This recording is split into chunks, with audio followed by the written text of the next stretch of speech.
There we go. There we Hey, go.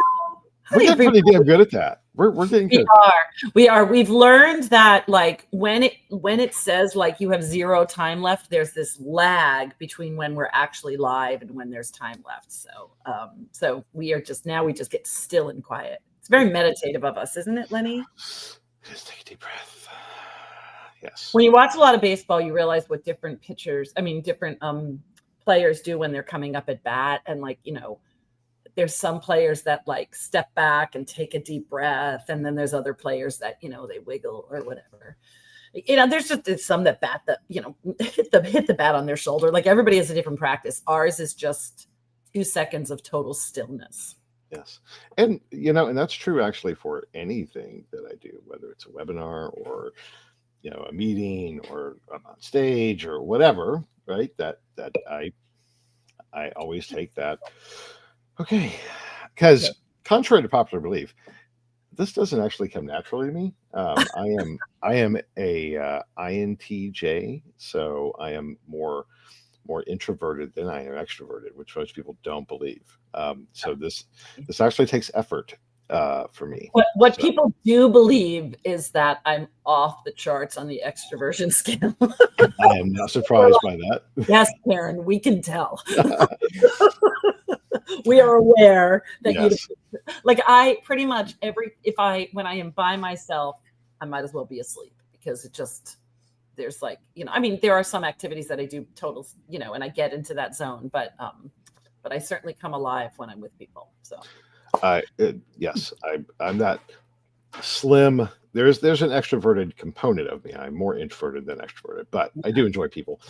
I enjoy you. I enjoy talking to our listeners. So and remember, it's a sliding scale. We're talking about like there's no definitive either or. It's a sliding scale. Everybody can do both, and you just how you get your energy. And so personality fluid. Is that it? I'm personality fluid. Yes, you are actually. All of us are to some degree, but we won't have that conversation right now. All right, let's not danger, get off. Yeah, whatever. All right, there's lots to cover today. There, as always. Although warning, this is more of an AI heavy week than research industry, but also an interesting one. Like spoiler alert, when we get to the end, we have some interesting things to share about AI. So it's really interesting, and I think that let's just start off kind of like teasing people about what's to come. Right? We have a few stories this week about how AI tools are hitting the kind of enterprise level in very scalable AI solutions at a larger level. So we talk a lot about little insights tools, and we talk a lot about the tech infrastructure, but I think there's some cool stories about how AI is being scaled up to solve some great problems. And then also there's some operational changes happening in our ecosystem that are very interesting, things that make you go, that's interesting. So we'll talk about that. All right, Tim. Warning. Is that warning? Yes, Tim. Warning. It's okay. Yeah. He just always likes it when he's out of the hot seat and you're back in it. I think that's really like he enjoys these moments of like, oh, good, maybe Karen will. Well, Tim, since Tim Lynch, Karen's husband, listening for this, I've forgotten you bailed on me a couple weeks ago. So you're not out of the hot seat for long. There will come. Yes. Well, he's crazy. Actually, it's I will say right now, because I think it's interesting and it's pointing towards something else. Tim is a change management consultant, and his time, without being giving away anything too proprietary, let's just say he is maxed out of his utilization is an understatement. Right now he's doing a million things, and he's probably listening as he does because he enjoys what we talk about. But change management consultants are tapped right now, which is absolutely there's some big things happening. So things are busy on the Gen 2 side, right? Disruption. Right. Yeah. Disruption, uncertainty creates great opportunities for consultants because fundamentally our job is to help make people feel better and tackle things that are keeping them up at night and move forward. Tim, obviously you do that in a far more structured and organized way than I do, but yes. And isn't that human, right? We all were like anybody, when there's weird things happen in our lives, we want to talk to someone to figure out what to do about those things. But let's dive in some of Sago. Let's dive in about Sago, right? So why don't you share kind of what because there were like two news stories that very sequentially deliberately hit. First, what they did and who's involved. Surprise. Well, Sago, formerly Schlesinger, a major player in the industry, and they sold off their healthcare division. What was interesting about that, so that was a big chunk of their business, right? Sago always did qual. They were centered in New Jersey, around that area. I mean, pharma was, obviously a big part of the business.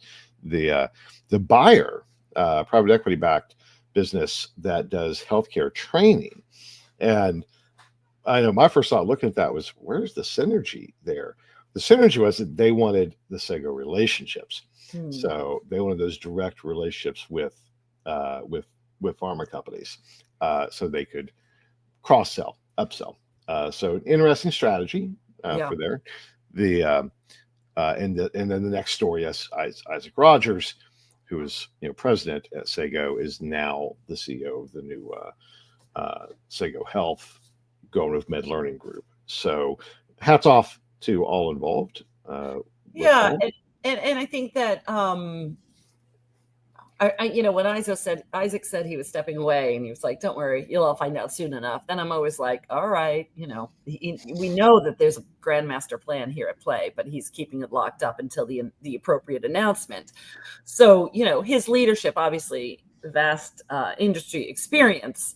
But there's two things at play. There's not only that spinoff, but then there's also Sago focusing on core capabilities, right? And so allowing the two to operate distinctively, I think, is a smart move for both of them, because there's this idea that focus on what you do well, and then you can, or what your core capabilities are, and then you can scale that up. If your offerings are too diverse, if you're trying to do too much, it's harder to scale up. Right.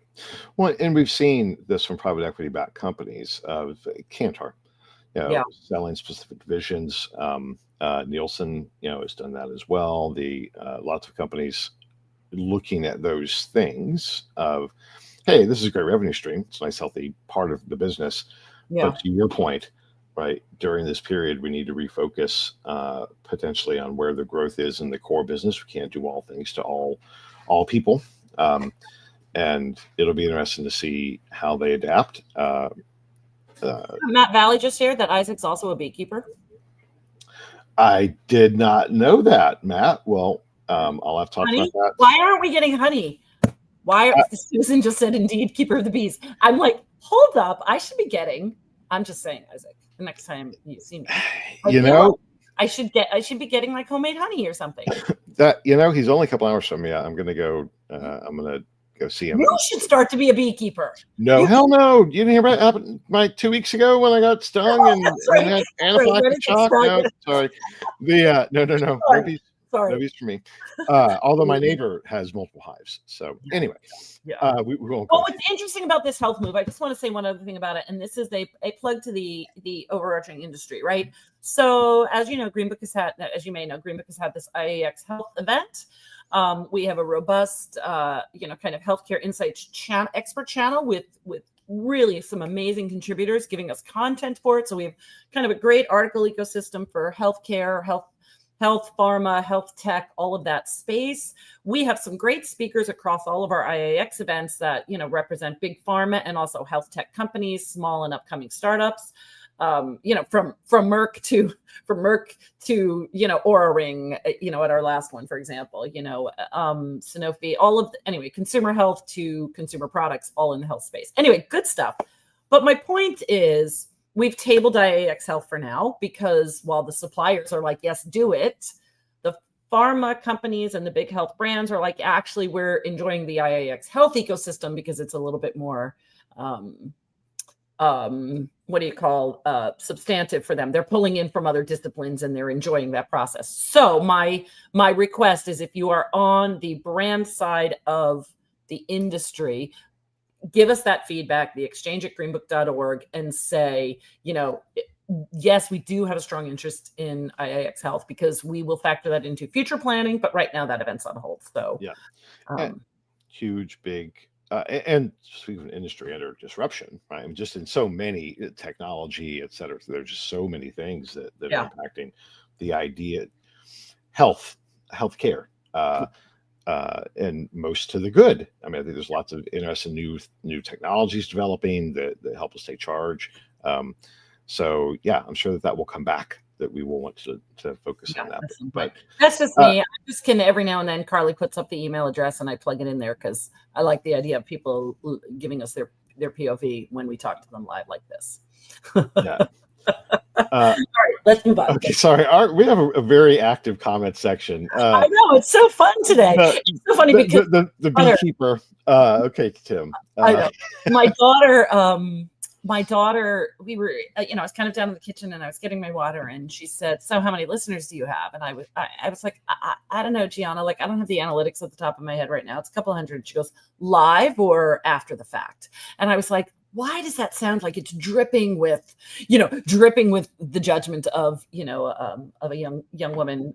And I'm like, both?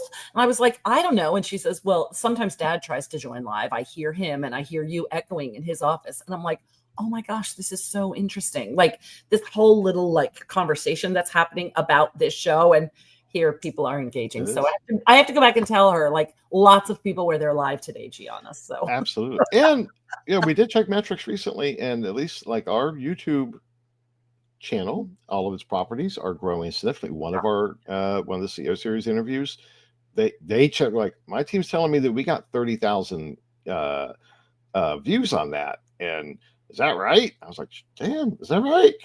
Good stuff. And it was. So, but let's Yogi, you found this. I thought this was really interesting.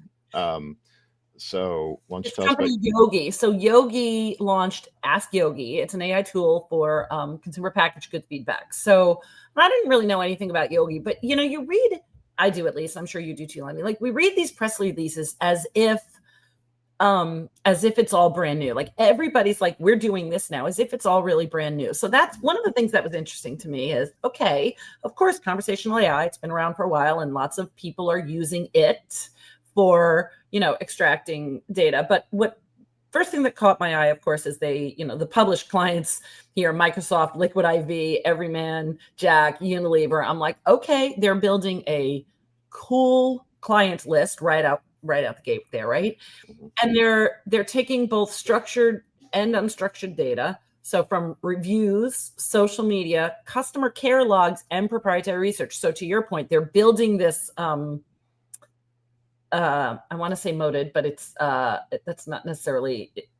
Anyway, they're building an infrastructure where you can query it, right, and get back responses, trends, charts, metrics, verbatim quotes. So they have a real usable hub, I guess, for their clients. And even if there are others that are doing this too, whenever something catches my eye or Lenny's eye, there's something about it that we want you to take a look at it and say, okay, what is it that they're doing? What can I learn from? And in this press release, they talk about addressing critical pain points. And when I read the pain points, I was like, all right, that's interesting. I see what you're doing there. Like, it seems to be a tool based on solving needs rather than a tool that says, hey, cool, we can do this now. Fitting into workflows, right? And I think that gets to like more, or have more of this conversation. We're at that phase now where we're moving from tools to how tools fit into workflows. And here's that word, agentic, right?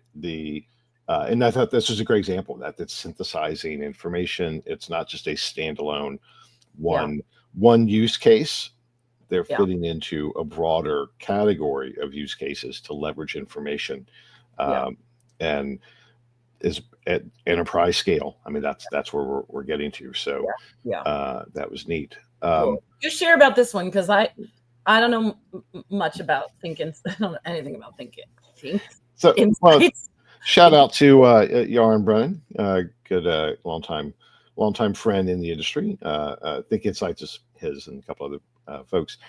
They're putting together a variety of tools to address very customized research needs and meaningful as a technology provider, not a research player, but they're adapting that that tool there as a agent for America. So I thought that was just really interesting, because that's an example of a partnership where it wasn't a homegrown solution. They're adapting existing technology that addresses other use cases into the insight space, Yeah. which is a great strategy as well to kind of build best of breed. Yeah, there's an argument be made where I think we're going to see systems integrators really start to emerge, and is that, you know, the big tech platforms, Qualtrics, and all those guys, maybe, but it may not be. It could be companies like this that are far more customized and are really integrating best of breed solutions within their specific area of focus on what they specialize in, and that's a great viable approach. Yeah, cool. Look, I'm going to see if I can show this comment. It just says LinkedIn user, so I don't know who this is, but yes, this is what I not so articulately was trying to say. The Yogi example feels like it answers a researcher's needs versus just developing tech for the sake of technology. Yes. So yes, we love to see that. I think obviously fit for purpose. It really, especially now when there's such an influx of capabilities being launched, because they can be, it's very refreshing to see one, and we'll probably call it out, to see one that is based on a researcher's needs, because we have need states too, us researchers. Well, so our next story that we pulled in, and you found this, but it was great around, it's a good segue, right? The global data quality tools market, not just research, global data quality across the board, grow from 2.3 billion to 8 billion by 2033. Driven by AI. So I think that we're getting this fit for purpose. How do we build these solutions that address specific business issues? And one of those is foundational. Is data quality in all of its permutations, not just bad survey respondents or but and I think this report talks to the entire data, the world of data. So it's like, this isn't data used for market research purposes specific, right? This is kind of data. So there's some players on this list. Like when you go to this list, or this report, and you look at it and you start to scroll, there's lists of companies and lists of tech. Like it's a pretty keyword rich report, for lack of a better description, that I think is probably driving traffic. However, there's this bigger picture of, what can I glean from this? Is there a competitor? Is there a company that's in an adjacent industry that's covering data quality that I can learn from? Like, go to this report and see, especially for those of you in our industry who are tackling data quality head on, who you are, go check this out. Is there anything you can learn from it? Is there any inspiration you get from this particular article? Because it's, or this particular report, because data quality place to foray into. If you haven't gone there yet, the time is now. Yes. I mean, go back to Yogi, right? They're synthesizing different data sources to address these workflow issues, et cetera, et cetera. Many of those data sources are not structured, asked questions. And so increasingly, all those issues, I mean, we all see it. We see it in our feeds, our social feeds. I mean, there's lots of bots and crap and, all stuff. That's an issue in social media, right? TikTok, whatever it is. But that doesn't mean that the data stream has pollutants. It doesn't mean that the core is bad. We just have to filter the stuff out. And there's more and more stuff to filter, right? There is. That's what it is. There is. We have a Berkey water filter. If you guys seen, that's a big metal thing, and it has these proprietary filters. Supposedly, you could put toilet water in it and it would be totally pure. So I don't know, but the point, have fun with that challenge. I mean, keep on drinking my Fairfield County, Connecticut water and be okay. But it's a nice analogy, I mean, it's important. You filter stuff out and it can be incredibly efficient and effective. We just got to purify it. So Yeah. anyway, Shout out to Michelle. So that LinkedIn user is, my friend and colleague and former client, Michelle. Of course, it's you, Michelle. Like, this is something. How many projects did you and I work on together that was all about need states? So doesn't surprise me at all. Didn't know it was you, but doesn't surprise me at all that it is. So I'm glad you hear that where you are. All right, let's talk about some big stuff. Shall we? Big stuff. About time. We're like more than halfway in, and we haven't even gotten to the really big AI stuff yet. So, well, we knew this was coming, right? Two articles. I think we just kind of grouped. Yeah. Alibaba, their Osseo agent, which isn't that Harry Potter? Osseo wand, isn't it? Osseo everything. It means AI-powered B2B commerce assistant. And then Walmart, L'Oreal, Amazon, all deploying AI chat assistants. Rufus, Sparky. We've been saying this was going to happen, and here we are. These very customized, personalized agents trained to help a consumer, or in case of Alibaba, it sounds like maybe it's also enterprise, with their purchasing. We've talked about this agentic transformation that's beginning to happen with procurement, right? We think about that as a term for enterprise, and it is, but fundamentally it is how people buy stuff, whether it's you or I or P&G. How do you buy stuff? Exactly. Streamline that process. And boy, I don't think we have not got our minds around yet. What does that mean for research? Shopper journey, path to purchase, advertising. And in this second article that Carly shared about the AI assistants from Walmart and all that, it does talk about the research that's done that's showing that shoppers actually prefer these tools.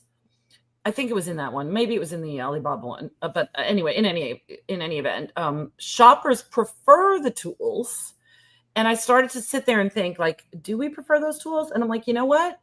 We also have gotten to a place where we don't really want a person to answer the phone. We kind of like the online ordering of our Chinese food or our pizza or, whatever we're ordering. Like, we kind of like using Uber Eats rather than, like, even us who are of a different generation, we kind of like scheduling my vet appointments via the portal. Like, as long as it's a good experience. As long as it's a good experience, I kind of like the seamlessness of doing it through technology. And if I'm doing it in my shopping, I'm like, you know what? I'm kind of okay with it. And I say that with surprise because I didn't think we'd really get there. I think, like, there are times we all yell at our phone, operator, whatever.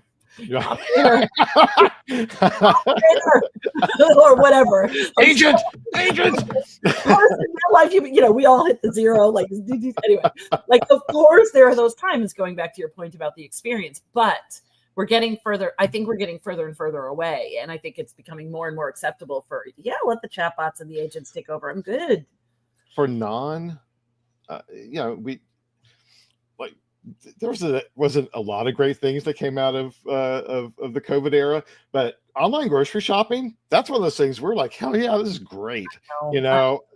I know it's true. We still do that. We still once a week, Danielle goes in, she goes, picks it up, and it is so, and there's not an emotional investment in those things. I think that's probably where the difference is the for routine things, yes, efficiency. When there's more, I don't know how it'll work at, let's say, Christmas, birthdays, right? Those type of things where we need to be a little more thoughtful.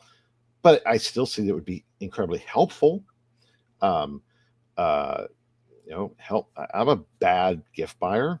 I'm not imaginative in any way, shape, or form. So recommendations help me find, especially my wife. What do you get for the woman who has everything, kind of thing. So those can be incredibly helpful, and we're going to just see more of that. But there are, whoever cracks the code to figure out what does this mean for marketing and advertising, and then in research, and how do we effectively understand those things. Here's the wish I'm putting out there into the universe.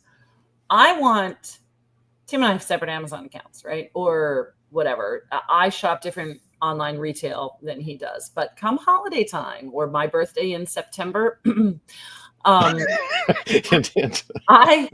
would like him to become aware of what are things I look at online. I don't really care. Like, you've looked at this before. I'm like, yeah, no shit. If I wanted it, I would have bought it for myself.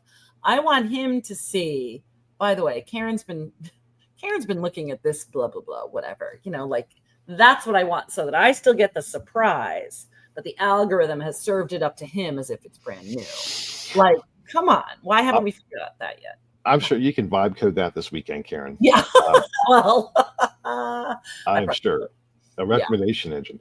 But that goes in the segue into these bigger stories we hinted at in the very beginning, right? Yeah.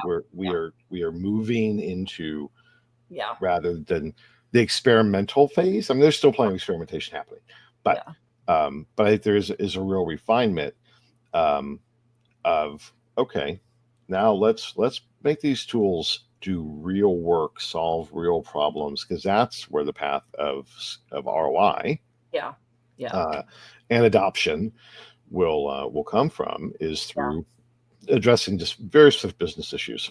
Yeah. And we're getting that. So the deep mind. I mean, this is still one of those things that it was a really interesting conversation with Demis Hassabis, if I pronounce that correctly, the Deep Mind CEO, but talking about how really these solutions like Genie 3, the video stuff, right? I haven't played this video. So full disclosure, friends, I have not played this video yet, although I clicked on it. And I was like, all right, this is one I'll check out. So, well, the core of it was the idea. We're done. The core of it was the idea that there's a whole other piece of technology, let's say self-driving cars, right? Tesla, any of the electronic vehicles or hell, any of the vehicles, right, that have cameras and et cetera, pulling in data from the real world, right, from physical reality, and feeding that into AI. It's a whole other level of complexity. His point is it'll drive it towards AGI. My thinking is, sure, but it also creates the opportunity to combine, let's say, your online behavior and your real world behavior, create a better recommendation engine effectively that could be created in real time. And what if your virtual environment really does look like, like Ready Player One kind of world, right? That it is adaptive to you based upon your specific business issues. Maybe it's entertainment, but the form factor of that, how that changes, and the use case for insights professionals, and the lens I recommend everybody kind of look at this video with then is, what does that mean with your future lens, like towards your kind of scenario testing or thinking predictively thinking, kind of trying to be predictive for our market and what's coming down the path, or for your business. Like, I think that there are some really cool use cases outside of just what the world is observing, industry specific. Yeah. But those data feeds this is the Internet of Things now really starting to play out. And of course, that definition of things is going to change. I think I saw this week that Apple is rolling out a robot. Of course, we know other companies are as well. I was watching before this. If you want to see something weird, go look up the Chinese robot games. Happened this week. There's like the Olympics for robots. The thing is, I would love to say this is where, Lenny's going off into this direction. However, just this weekend, I'm talking to my parents. My parents are, like 86 and 87. And my father is a little obsessed with ChatGPT at the moment because of some things that Tim showed him that was really applicable to his life or whatever. And I was trying to explain to my mother, like, by the way, like, just picture R2D2 and C3PO, like, following you around as you work. Like, I'm like, that's coming. So I too mentioned robots, and I used very specific, very specific fiction, what was fictional, your science fiction at one point. Like, we're not that far from me having as long as they're cute like that. I don't want them as tall as me. I want them cute. I want them pet-like. Right. And I want them, I don't want them fluffy. I want them to stay looking like robots, but I'm okay with like a little friend that I can then put to bed and say, okay, it's bedtime for you. I'll see you in the morning. We bought a new pool cleaner. And Oh yeah, and my parents have one of those too. Little pool. It's Bob, but that's fine. we call it tank. It looks like a tank, but it talks. You know. Oh, there's talk. My parents does not talk yet. Oh, Ooh, it talks. I'm ready to go. yeah. And which mode do you want me in? Do you want me to clean the walls or just? And Oh point is, my gosh, that's what we need. Tim, Lenny, you got to email Tim the name of the one that you got because we can replace Bob with a talking one. it's pretty cool. I will share it with you. Anyway, so we have so much more to cover, and we're just having a day. It's a different kind of a day. It happens. It's all right. Well, but no, we're getting close. So that's now. Here's the cautionary stuff. Yeah. Right. So we got a couple to get through here. All of this, and we're still in the experimental mode. Truly, from the standpoint of like maybe early in the adoption curve, is probably better to say. Yeah. There's still. Really interesting article from eMarketer, 73% of C-suite executives are concerned about data privacy and security with implementing AI, despite business potential. I think that's their own proprietary data, as well as not getting entangled in legislative legal issues with personal data. Yeah, and I think that what's important about that is just, again, for all of you who are like still wrangling, like, oh, we've needed our own, our business strategy, we need our marketing strategy, we need our content strategy. By the way, you need your AI strategy for your use cases too, not just for what you end up communicating to your clientele, right? But you certainly need your own. You need your AI strategy to make sure that data privacy and security have been factored in so that you can talk about it. Right. Authenticity, right? Yeah. Right. And that is there are many companies that have built firewalls around that. So that technically there's ways to do it. Although it is still a little iffy because every piece of data feeds and trains it, so there's some gray areas there. That said, a new report, this was on Futurism. A lot of AI experts think that maybe we plateaued, that the pace of change or development has slowed. This one's really interesting. So when you read this one, sit with it a minute, because I read this and I thought, all right. And one of my first thought was let's exhale. If this is accurate, if we've exponentially grown and we're plateauing for a bit, this is the time to catch up. Use this to catch up because we don't know. Like, look, if we're about to keep going, like even if we're just hovering for a little while, even if we're like, okay, like use the time wisely to catch up. That's my 2 cents on that. And even the changes on the fringe. Now, well known that I'm not a ChatGPT user. I use Perplexity and Grok, but I've been following the release 5. Right? And it seemed like the feedback was the improvements were marginal, but those marginal improvements were significant. Yeah.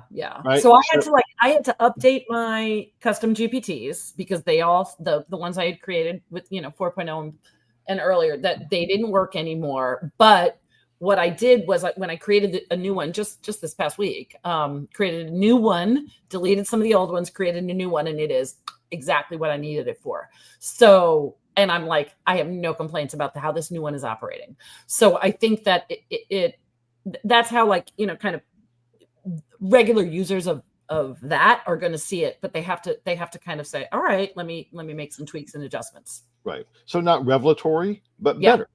And that's to your point. So if we're at this thing where, okay, maybe the pace of change of step changes is going to slow down for it. Yeah. And in this era, I don't know what slow down means. It may just mean months, right? Yeah. But you catch up, jump on board without worrying. And fun fact, Lenny, I had Perplexity help me. Because that's how I roll. I'm like, I'm working in ChatGPT on these custom GPTs, but I'm asking Perplexity, how do I word it to train my custom GPT? Like I'm using all of them to anyway. And that's fun to do, by the way. Like I'm doing something in ChatGPT, how to use and I word it because you're way smarter than it. Anyway, the robots are going right. And then mixed public attitudes, the AI across America report. Tim, I think, emailed me this morning. So thank you, Tim. Shout out, because he does when he comes across certain things. But I don't think he sent it to both of us. I think he was probably thinking it was going to get to me faster if it didn't filter into the exchange, which he wasn't wrong. Yes. Cool report about where AI is in American society in particular. But one of the stats in it that I took notes on here is half of U.S. adults report using at least one major AI tool. Half. So that's pretty good. That's pretty good. Remember, we were far below that, not many months ago, but now we're like, all right, that's a lot. That's pretty good adoption. I am wondering how much of that was things like Siri and kind of the first generation the chat assistants, if they're being classified that way. But whatever. I mean, it was still early stage. Yeah. So so the adoption curve, we continue on, and then last a good read from the folks at Every on a guide on building a sustainable career alongside AI. And the core thing was, where does it amplify? And I think we've talked about that a lot. There are certainly functions, but process functions, grunt work things that are replaced. There's no way around it. But most people, especially in our industry, the process is means to an end. The focus is on the end, and that's where we think about how does it amplify that. And I think you're a fantastic example of that. I'm playing catch up. I'm getting there, where I view it now as a force multiplier, not a replacement. And we all need to be part of it also, like I was just sharing to somebody earlier. I was forced to, when I had a colleague who resigned last year, and we kind of took a look, and opportunistically it was like, let's not replace her and see what you can do. And I would say, how many months was I terrified? I was probably terrified through the fall. And then all of a sudden I was like, I got to do what I got to do, and I think that that's a part of it, is I was really forced to rethink everything and become the force multiplier by necessity. Yes. Because I had a very small team to begin with. So, and when you're forced to adopt, you adopt. So what I liked about this Every piece, to kind of go back to that, is it talks about positioning yourself, right? So position yourself where AI can't easily reach, where your skills are both scarce and make the technology more useful. So work on that for yourself in your career as we are in this. If we are in this plateau, this is the time. Take a look at yourself and your skills. But also, it says what follows is a roadmap for doing that. This is all just quoted from the article, so you can pull this up too. Taking stock of your core skills, stretching into adjacent skills, and doubling down on human capabilities AI can't touch. And I'm like, yes, that is for all of the insights professionals, supplier side, brand side, those are your marching orders, right? Like, take stock of what you can do, upskill what you can't, double down on the humanness of what you can do. Right. Even folks, and I would argue, and we'll wrap up, there are certainly experts in process in our industry, a data analyst, for instance. Tabbers, coders, those type of folks. And I have probably been unkind in the past, where I've been like, but the reality is, the skill set isn't necessarily with the tech, with the process that you use. That was certainly a skill, it was a necessary learned skill. But the thinking that went into coding open ends, right? It requires thought. You're looking for patterns, et cetera, et cetera. Same thing, if you're a quant jockey, you're looking for patterns, et cetera, et cetera. To your point, how do we translate those skills? Even if we think that but wait, I do this thing, right? And this thing is very process driven. But the process isn't the value add. The process is simply the means to the end. The value add is how we think about things and the experience, to look at open ends, look at verbatims, say, oh wait, that doesn't really fit. Wait, there's so much more that we bring to the table, even if we think that we are task oriented. I would argue that the foundation of every task is we are cognitively oriented, and that cognitive component is still what differentiates us, and that's the value creation. So anyway, all right, I'll go with my high horse. So no, it's a good horse. Okay. That one I will let you stay on, because I agree with you. Thank you. Thank you. Or, I mean, until the robots just take over all of our jobs. But I think we still got a little bit of time for that. So. Oh my gosh. Robot horse. There ready. is one. Did you see the video? The one like they were building Suzuki or Kawasaki built a robot horse. I don't remember. Seriously, they ran it to market. It looks so badass. But I want a miniature. I want a little miniature pony. No, this is big that you ride it. You ride it, and it's like it replaces a motorcycle. Yeah. So see, I don't need that. I don't need it out there in the world. I want to experience the world by myself. It's in my house and in my office. I want this little picture this, Lenny. I'm at IEX North America, and and I'm like, oh shoot, I need to do this, or oh, I need to be on this stage, or I need to do this, and I could just say to my little IEX horse, hey, can you run this over to Bridget, or find Bridget, report back where she is, or like, this is what I want. I'm manifesting it out there into the universe that I want a little robot horse. Tim, birthday. Maybe not this year, but next year. All right. Get a damn robot horse. No, I don't need a robot horse, but anyway, let's move on. Have a great weekend, everybody. It's just another one of those gorgeous weekends up here in the Northeast that we deserve, because we haven't had it like all summer until the last few weekends. So everybody get out there, enjoy it. I hope it's good there too. Stay away from the bees, Lenny. Yeah. Isaac, have at it. Yeah, Isaac, you have all the bees you want. So okay. And we'll see y'all next Friday. Yep. Everybody take care. Bye. Bye.